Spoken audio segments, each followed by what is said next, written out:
Ça. Alors, aujourd'hui, je voulais montrer quelque chose. Je fais un atelier de teintes. Hein. Alors, il y a des teintes toutes faites que j'ai achetées. Et aujourd'hui, je fais aussi une teinte dans mon bol de... Ah bah, ça ressemble un peu au bol de Astérix, dans lequel il est tombé. Et qu'est-ce que j'ai mis dedans? J'ai mis du café, du reste de café de ma machine à espresso, mais c'est les chutes. Hein. J'ai mélangé avec quelques feuilles de thé, également, c'était déjà utilisé. Et après, j'ai rajouté un peu de soude. Hein. Ça sort un peu les couleurs. Ouais. Parce qu'il faut le laisser macérer un peu et avec ça on peut accélérer. Et après je vais rajouter encore de glycérine, hein, c'est pour éviter le séchage trop rapide, hein, parce que plus tard quand on applique ça sur le bois, en fonction de comment c'est, on a intérêt que ça sèche pas trop vite parce que sinon on voit les coups de pinceau quand on l'applique. Hein. C'est un séchage, un arrêt, on voit une ligne, hein, et c'est ça qu'on veut pas avoir. Alors là maintenant, au début j'ai fait ça assez brut. Hein. C'est même avec le marc de café, j'ai pris une spatule. Hein. Elle est où là? Ah oui. Une spatule comme ça et j'ai appliqué comme ça. C'est aussi une manière de... Moi j'aime bien parce que ça donne une surface assez plane. Hein. Quand on a un bois qui n'est pas parfaitement préparé, avec ça aussi plus tard pour une vitrif ou quelque chose, on arrive à avoir une bonne manière de travailler. Mais bon, on peut faire ça aussi avec un rouleau, pinceau, il n'y a pas de règle. Là maintenant, on voit, j'ai une petite quantité là, hop. Normalement, c'était un truc pour faire du Yahoo. Non, pas du Yahoo, si. Mais l'appareil, il n'est pas très bien, je trouve. Hein. Par contre, le filtre, j'aime bien. Alors maintenant, je voulais montrer encore quelque chose parce que ça, là, j'ai fait des tests sur des chaises. Ouais. Alors, j'ai 2 chaises. Ouais. Et j'ai dû les réparer hein, parce qu'ils s'étaient cassés. Alors, et après, j'ai essayé de les égaliser un peu. Hein. Alors, si on veut un aspect, mat, je conseille de la cire hein, à la fin, hein, parce que on pense à brut, ou parce que la teinte, elle peut rentrer uniquement quand le bois est brut. Hein, ou quand il aspire. Hein. Il ne doit pas être complètement brut hein, parce que on travaille avec des nuances comme ça sur une chaise comme ça. Je n'ai pas pensé complètement. Hein. C'est le chat. Et qu'est-ce que je peux dire encore? Ce que je trouve important quand on fait ça, c'est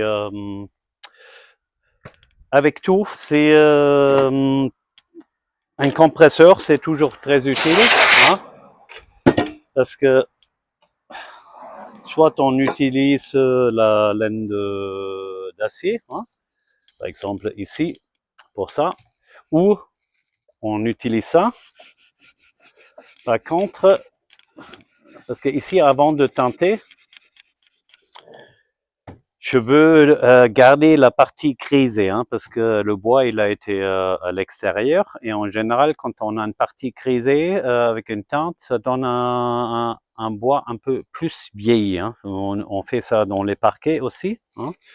Soit on peut acheter le parquet qui est déjà tout fait, mais à un moment ou autre, il faut penser à refaire la surface. Hein.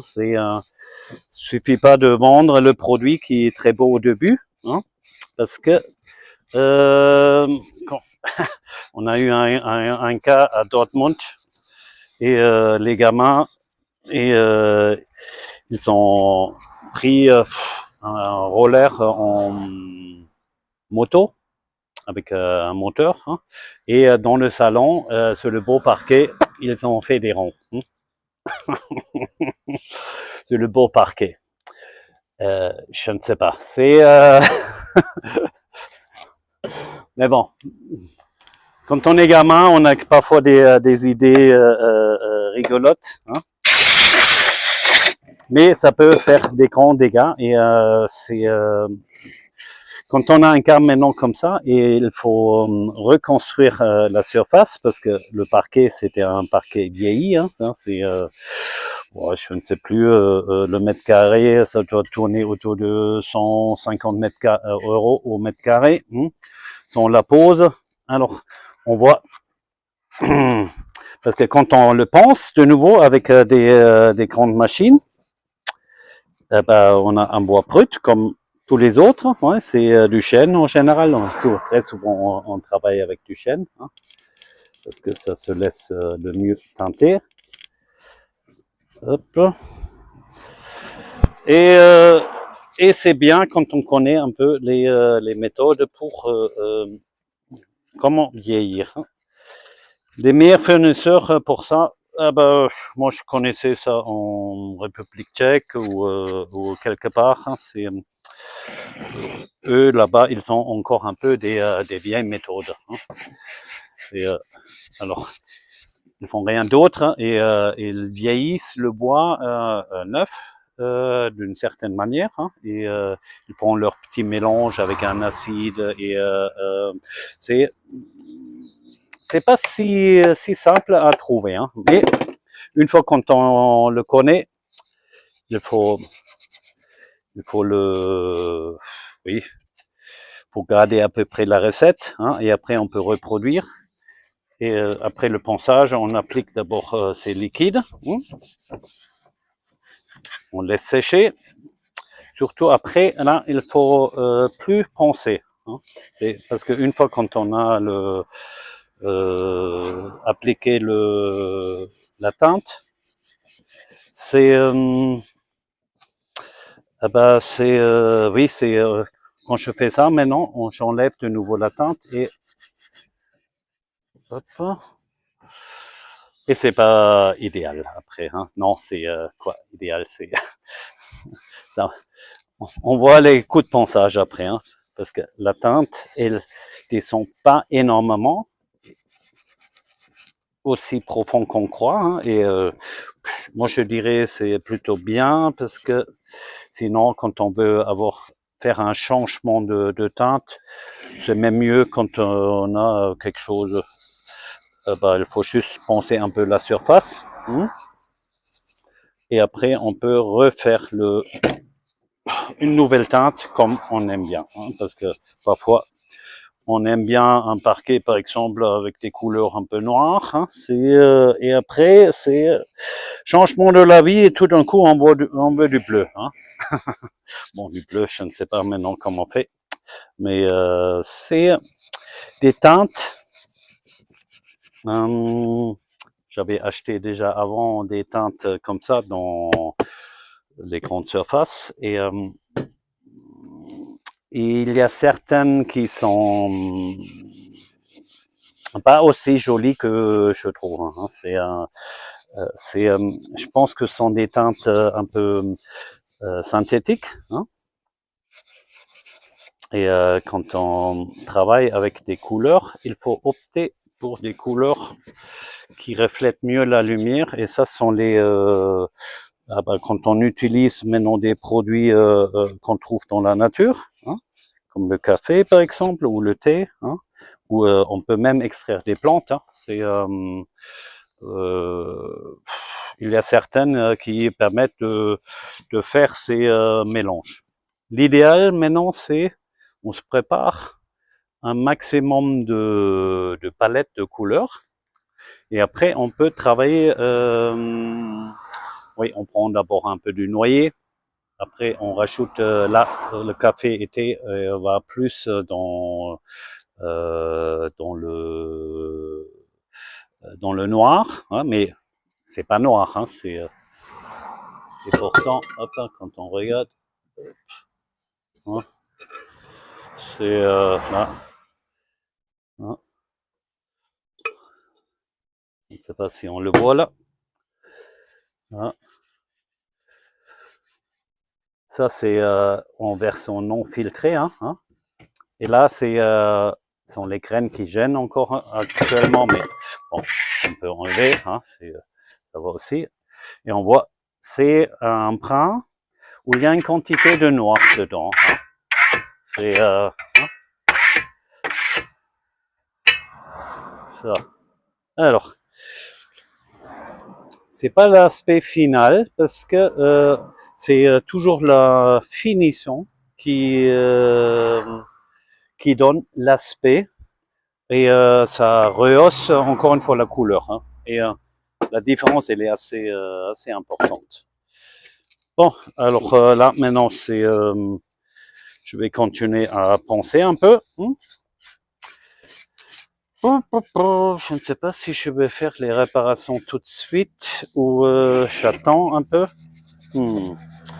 Non, je crois que je fais d'abord comme ça. Je lui donne une teinte, une protection et ici je vais opter pour une lasure hein, parce que j'aimerais bien qu'il résiste aussi un peu à la pluie, hein, parce que quand on a ça, c'est une servante, hein, et quand on oublie sa servante dehors, hein, et quand on est rentré, eh ben c'est moins bien. Alors, et les lasures, ça résiste quand même plus ou moins hein, aux intempéries. Hein. On voit, ça c'était...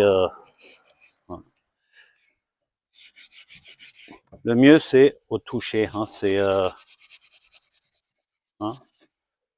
on n'a pas besoin de machine, hein, là, c'est... il y a beaucoup de choses qu'on peut faire à la main. Hein.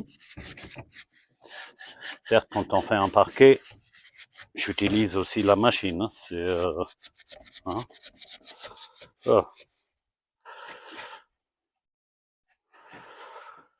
Et après, il y a aussi ça. Hop.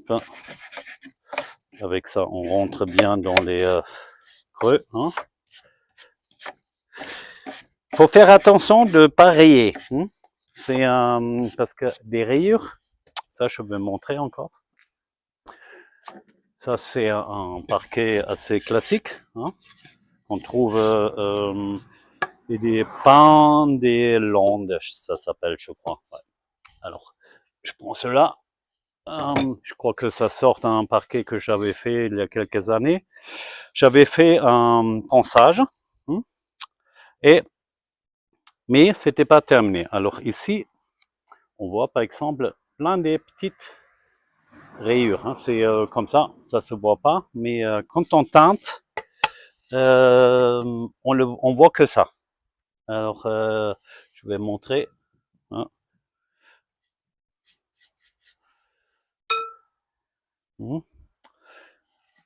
Encore une chose, quand on teinte un parquet comme ça, c'est pas comme du chêne. Dans le chêne, on fait une réaction avec le tanin et c'est directement dans le bois, ça résiste mieux. Ici, c'est une sorte de peinture. Alors là, mais par contre, il est beaucoup plus chaud après. Hein. C'est en général, ça plaît plus. Hein. Et quand on peut mettre un huile avec un durcisseur, hein, ou une vitrif. Hein. Et là, maintenant, on voit. Bon, quand c'est mouillé, c'est encore plus. Mais même quand c'est sec, on voit hop, tous les petits rayures. De là, c'était une bordereuse. Hein, et c'est ça. Ça, c'est important. Il ne faut pas avoir ça. Il faut toujours bien penser et aller dans le sens des fibres. Et là, il faut enlever la matière jusqu'à la profondeur des rayures. Ça, oui. Bon, je vais continuer quand j'ai pensé. Ça va me prendre, allez, une demi-heure, je pense. Hein. Et après, je vais montrer à quoi ça ressemble. Je suis assez curieux aussi, parce que chaque fois c'est un peu différent. Ça dépend des morceaux de bois. Hein. Il y a des bois qui sont qui boivent plus que d'autres.